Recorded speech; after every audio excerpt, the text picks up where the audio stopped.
Bienvenidos de nuevo detrás de la noticia. Welcome to Behind the News on RT. I'm Ava Gollinger. Today we have a very special program. We're at the Ecuadorian Embassy in London, and with us is founder and publisher of WikiLeaks, Julian Assange. Thank you so much, Mr. Assange, for being with us today on RT. You're welcome. Well, issues such as cyber warfare, espionage, surveillance, you've analyzed and written extensively about. Your organization, WikiLeaks, has exposed the way the United States and its allies use these mechanisms to advance their power and influence in the world. And the recent documents and revelations made public by Edward Snowden, the former National Security Agency analyst, have caused a furious reaction throughout Latin America. The documents particularly pointing to mass surveillance and data collection of different Latin American nations, but especially Latin American leaders, heads of states in Brazil and Mexico, Ecuador, governments of Venezuela and strategic interests. How have you viewed these revelations by Snowden and the impact that they've had in Latin America and the reaction from these Latin American governments? 98% of Latin American telecommunications to the rest of the world, that means SMS, phone, email, etc., passes through the United States. That's a function of the geography of the Americas, and as a result, the United States has what its intelligence agencies call a home field advantage, where they can easily intercept these communications that are passing through them, index them, store aspects of them forever, and therefore gain understanding of how Latin America is behaving, where it's moving, what its economic transfers, the activities of its leaders and major players. That permits the United States to predict in some ways the behavior of Latin American leaders and interests, and it also permits them to blackmail nearly every significant person in Latin America is blackmailable by the United States, because the US has access to those telecommunications records that have passed the United States, as well as other records it has obtained within Latin America by planting fiber optic taps, surveillance equipment at embassies and DEA bases. Even one of those revealed in Ecuador as a result of Edward Snowden's leaks. So you have a situation where the United States has mapped out the entire community structure, the relationships between every individual who has any chance of having any influence in Latin America, and is able to shift and play off different parties against one another. Now, you might go, well, if you say that is true, then why did Maduro win the Venezuelan election? Why did President Correa win with a significant majority the Ecuadorian election, given the US attitude towards those two states? Well, it's not a function of the US not having enough intelligence data about Latin America. It's a function of the United States taking its eye for around a 10-year period off Latin America and putting its eye on the Middle East and to a degree onto Asia as well.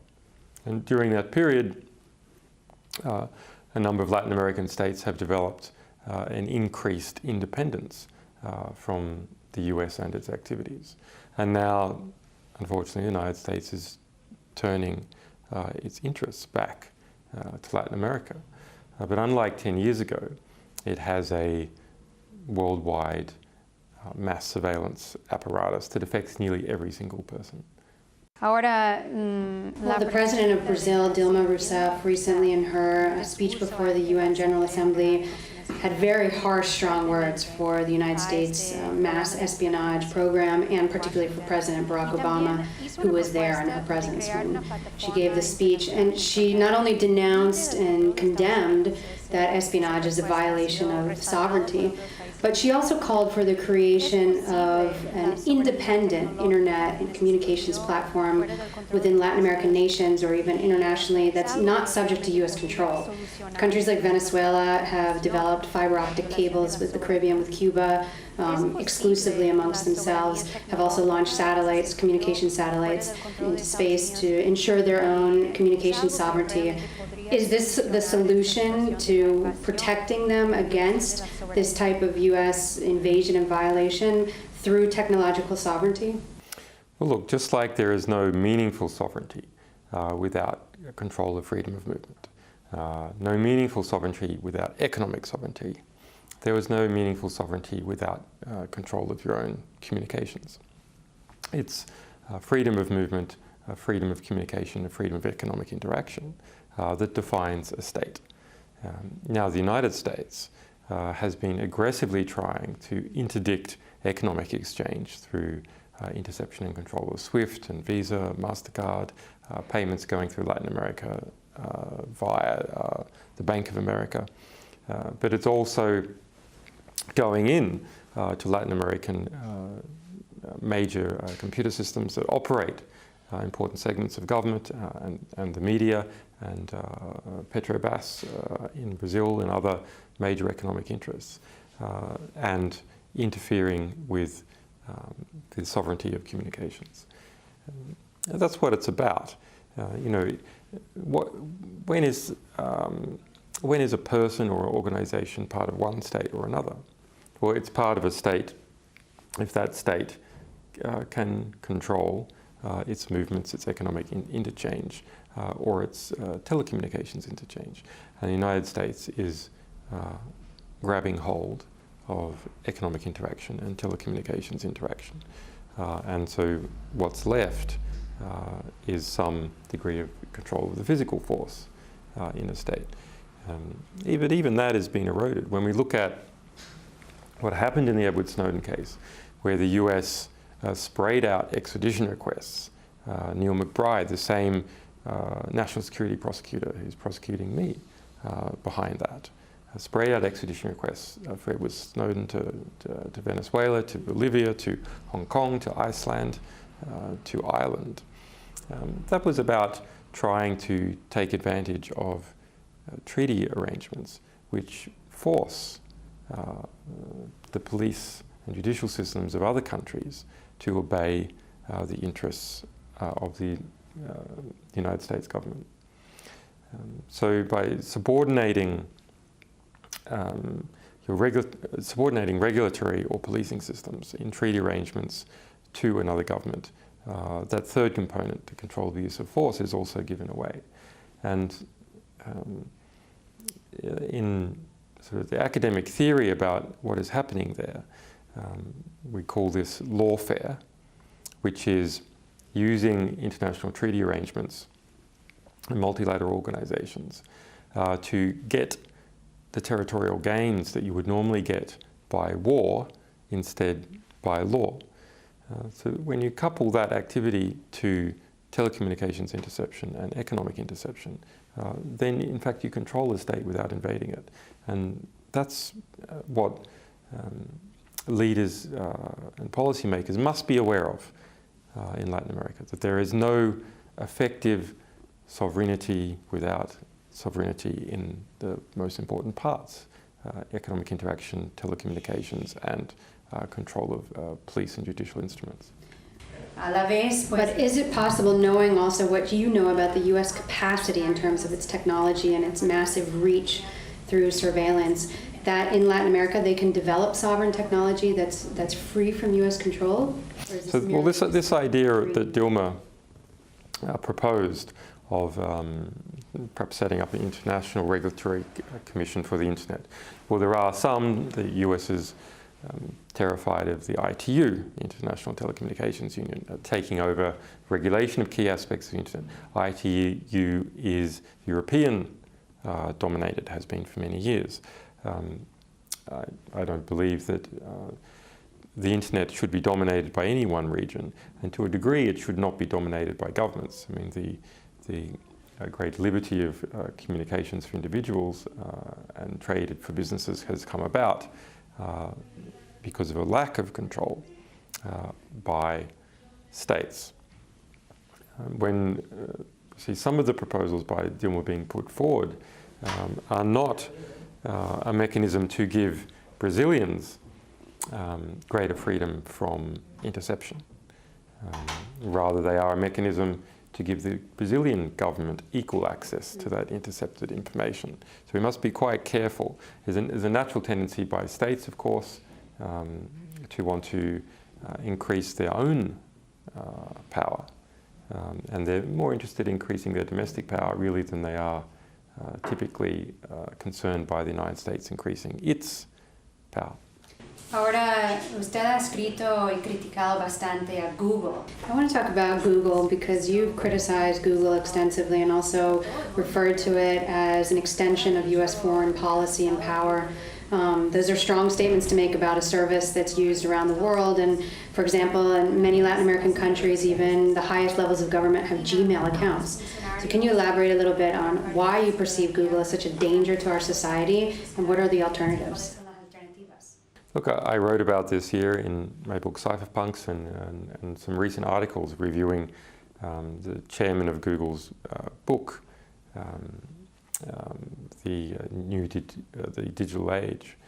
In that book, it's very clear what is happening.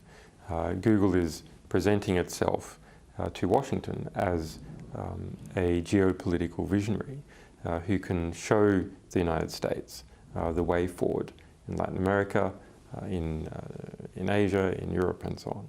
And that's quite a reactionary piece of work, with back cover praise chosen pre-publication by Henry Kissinger, Madeleine Albright, Tony Blair, Bill Hayden, the former head of the National Security Agency and NSA. The primary acknowledgement is to Henry Kissinger.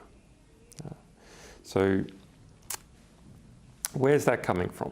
Well, that's coming from a Google that started out in California, part of grad student culture in Stanford University. A pretty nice, naive, wanting to build services that the world would use. But as Google got big, it got close to government. As it tried to enter into foreign markets, it became reliant on the State Department to the degree where the head of Google Ideas is now immediately former advisor of Hillary Clinton and Rice from the State Department. This close nexus and interaction between Google and the State Department is something that we've documented on WikiLeaks, in our Stratfor releases. It's also in the cables meeting between key State Department advisors and aspects of Google. So it wasn't much of a surprise when we learnt that as far back as 2009, Google had palled up with the National Security Agency to enter into the PRISM program. So we can see that Google is now part of Family America. It spends more money now on lobbying in Washington than Lockheed Martin. In the Google book, it even states that what Lockheed Martin was to the 20th century, high-tech companies will be to the 21st. It's a really quite strong form of neo-imperialism. And I don't want to use that phrase as some sort of hackneyed Marxist expression, but that's what it's about, jacking in the entire world into the US economic and informational system. Y ahora vamos a hablar un poco sobre WikiLeaks. Now, your organization, WikiLeaks, has published hundreds of thousands of documents, many of them from the US government, classified documents, and you've come under heavy fire. The organization has come under attack, yet you continue to publish documents. Is that going to go on? How is WikiLeaks functioning, and are the attacks also continuing? The attacks are continuing. Let's go back to 2010. Pentagon gave a 40-minute public press conference during that press conference, made a demand to us, the organisation, to me personally, we must destroy everything that we had published in relation to the US government, destroy everything we were going to publish, and cease dealing with US military whistleblowers, or else we would be compelled to do so. As a result, we said no, we weren't going to do that. We're a publisher. We make promise to our sources and the public to publish fearlessly and frankly. The US government then engaged in a 3-year-long war against WikiLeaks, which continues to this day. Started up a whole of government investigation involving over 12 different agencies of the United States, including the CIA, publicly declared. The grand jury into WikiLeaks and that investigation, the Department of Justice admits, as recently as August 23, continues. So the position that we are in is that an important alleged source of WikiLeaks, Private Manning, has been sentenced to 35 years. A tactical victory, believe it or not, for his defense team, because the US government was demanding life imprisonment without parole. And probably as a result of our intervention in the Edward Snowden matter, the sentiment in what we know for a fact that the sentiment in Washington against WikiLeaks as a result of the Edward Snowden matter is increasingly adverse. But the organisation continues to publish, continues to fight in the courts. We've intervened in multiple times. In the Bradley Manning case, we've had a series of victorious court cases against the banking blockade. Interestingly, all court cases that WikiLeaks has been involved in that have come to judgment, it has won. There's been significant victories in the European Parliament where we managed to push forward legislation which outlaws the sort of banking blockade that is against us, a blockade that's similar to the blockade that's happening against Cuba. Interestingly, in relation to these, relation to financial blockades and the freedom of economic interaction, that sovereign right for states to interact, or people within states to interact economically.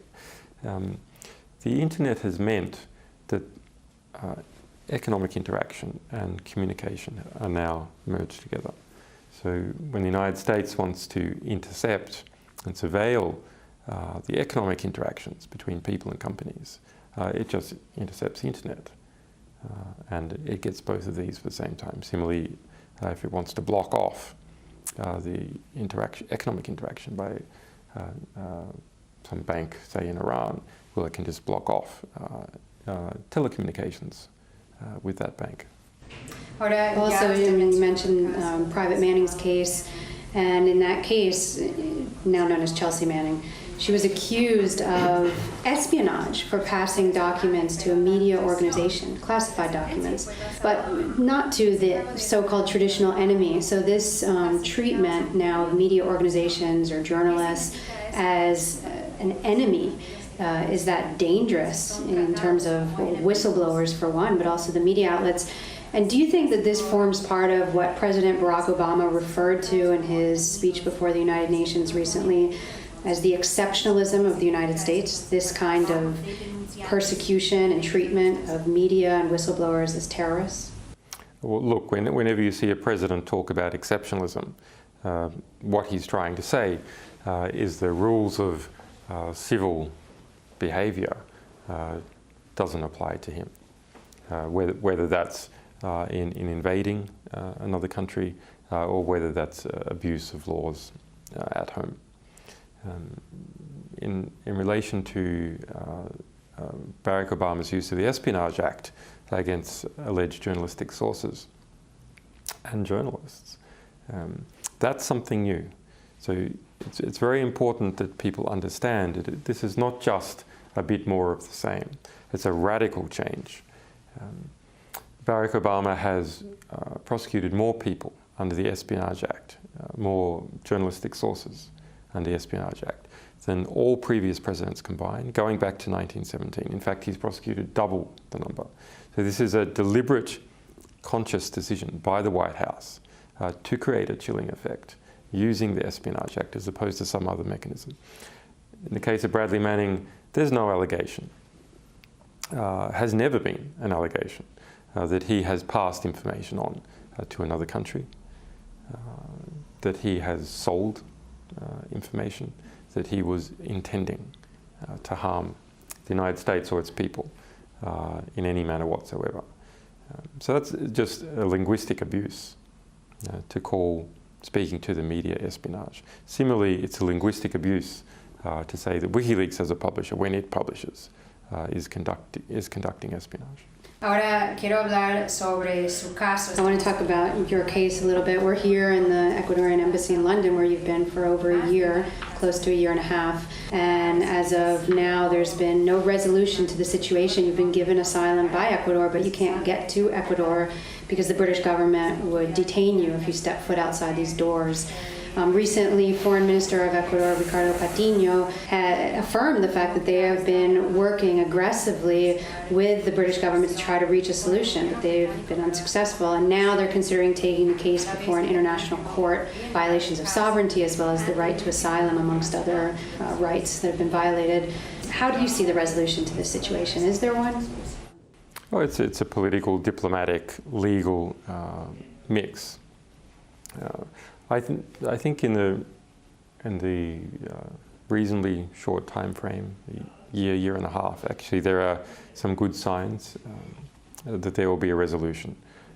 That time is on my side in this situation, in part because as time goes by, more of the facts of the situation are coming out. We've been filing criminal cases in Sweden, in Germany, in relation to intelligence activity against the organization there. So I think the position of some of the players involved is becoming progressively more untenable as time goes by. And we have seen, for example, even the Conservative Lord Mayor of London, Boris Johnson, denounce the expenditure of the police outside this embassy, spying on me, and said that those monies, which now amount to more than $10 million, should be spent on frontline policing, what police are meant to do, not ringing this embassy. Ahora ambos, su persona, además de Edward Snowden. Both you and Edward Snowden have received asylum in Latin American nations, you in Ecuador, and he's been offered asylum in Venezuela and Bolivia and also Nicaragua. He's in Russia with temporary asylum, which your organization has helped him to get there and obtain. But how do you view the fact that it's been Latin American nations, traditionally known as less powerful and developing countries, who have had the courage to stand up to U.S. power and support both of you? Well, it's extremely interesting, isn't it? We were involved in filling out asylum requests for Edward Snowden, formally and informally, to around 20 different nations. Some because we thought there was a decent chance, others because we wanted to show the public the refusal to generate some public debate and awareness about how the government was behaving. But you're right, in terms of those nations that stepped forward, it was Latin America and Russia. And not all of Latin America either, but Venezuela, Bolivia, and Ecuador showing a keen interest. What does that mean? These are not very powerful countries. Russia, we can understand that it has its own nuclear armaments. It's geographically fairly independent, whereas Latin America is not. So that's really, I think, an expression of Latin American democracy, where you have governments who feel the need to be responsible to their people, who feel the need to live up to the sort of values that they're preaching, or they will be held account by the population. And so I see that as a part of the democratic nature of Venezuela, Ecuador, And perhaps now even Brazil hasn't yet made an offer, but it's starting to respond in relation to the surveillance matter and protecting Glenn Greenwald. It's starting to respond to the public pressure there. Also shifting global power and the growing sentiment of sovereignty and independence in Latin America. But I want to ask about Well, you can compare in an interesting way, say, Germany and Venezuela. So in Germany, privacy is a really big concern. It's probably, of all the medium-sized countries, privacy is the most of value in Germany because of what happened in the Second World War and some other cultural aspects. And in Germany, we had Angela Merkel up for election. So not only did these events about Edward Snowden's asylum and mass spying occur in the context of a country that's interested in privacy, they occurred in the context of a country that had a federal election. And with reporters like Laura Poitras based in Germany, working with the Spiegel, publishing about German documents. And yet the German government did not offer Edward Snowden asylum, did not seek to transport him or assist in any manner whatsoever. So I think there's an example where even if the population has the democratic desire, the population has the will, that the government doesn't properly reflect the will of the population. Whereas we can see in Ecuador and Venezuela that the government is more... Bolivia as well. And Bolivia, that the government is more responsive, at least in relation to sovereignty issues, to the demands of the population. Ahora quiero hacer una última pregunta. Unwilling to subordinate themselves to U.S. power. I can only get in one last question. I want to throw in a few things. One is the issue of the future of journalism. Is investigative journalism under extinction because of this treatment and persecution of journalists who are exposing U.S. abuses and those also of other powerful entities around the world and are therefore treated as terrorists or enemies? Snowden's possibilities in future, what awaits him, and in terms of whistleblowers, whistleblowers' treatment, would he come under severe persecution in the United States? And then I want to tie into all of that a question about the film, because it's coming out, a film about you, about WikiLeaks, made in Hollywood, the Fifth Estate. Is this another attempt? It's all part of the same thing in terms of trying to discredit and distort the work that you're doing, WikiLeaks is doing, Snowden is doing, anyone who's trying to expose these abuses. Well, for Edward Snowden, he's now safe in Russia. He has asylum for a one-year period formally, but assuming he doesn't run anyone over in a car, I imagine that the Russians will be happy to extend that indefinitely. I'm more concerned in terms of present people at risk with our journalist Sarah Harrison, who was involved in getting Edward Snowden out of Hong Kong, spent 39 days with him in the Moscow airport, protecting him, filing asylum applications, and is still in Russia now. She's from the UK. As we know, the Guardian newspaper was raided, Glenn Greenwald's partner detained for 9 hours on the Counter-Terrorism Act here without charge, and a formal investigation, a formal terrorism investigation has started up in relation to all those people. Well, the head of MI5 also just declared that Edward Snowden's documents have placed the national security in danger. Just absurd, but also there's a position by the UK which is clearly that they're going after anyone who's had something to do with this matter, probably in order to show to the US that that they feel their pain and they're part of the same club, possibly in relation to GCHQ. So that's a concern for us, what will happen to Sarah Harrison. But I think if we look at a bigger picture, okay, yes, there is some development in the United States and the UK, which is extremely serious. It's obvious to everyone. The rule of law is gradually starting to collapse. The mechanisms of government are lifting off from the population, from the judicial system. The judicial processes are becoming more and more secret. Here, introduction of secret courts, even the Labour Party here, Ed Miliband from the Labour Party, pushing legislation saying that soldiers should not be able to be criticised, adding them to hate speech legislation. This is a sort of proto-fascism. I mean, it's a strong thing to say, but I think that's the correct description. And the United States, yes, that is making people extremely timid. It has made, The Guardian's done some good work here, but it has made The Guardian also very timid in its publications. It has been holding a lot of stories back. It's been extensively redacting. It's been holding documents back. Same in the United States. From the point of view of WikiLeaks as a publisher, of course, we think that's great, that we'll be the only player left in the field. From the point of view of Julian Assange as a free speech activist, I think that's an abomination and extremely concerning.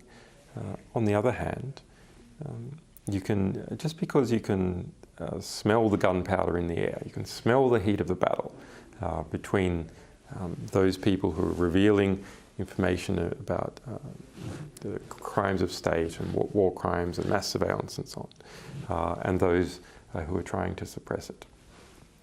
It doesn't tell you which side is winning.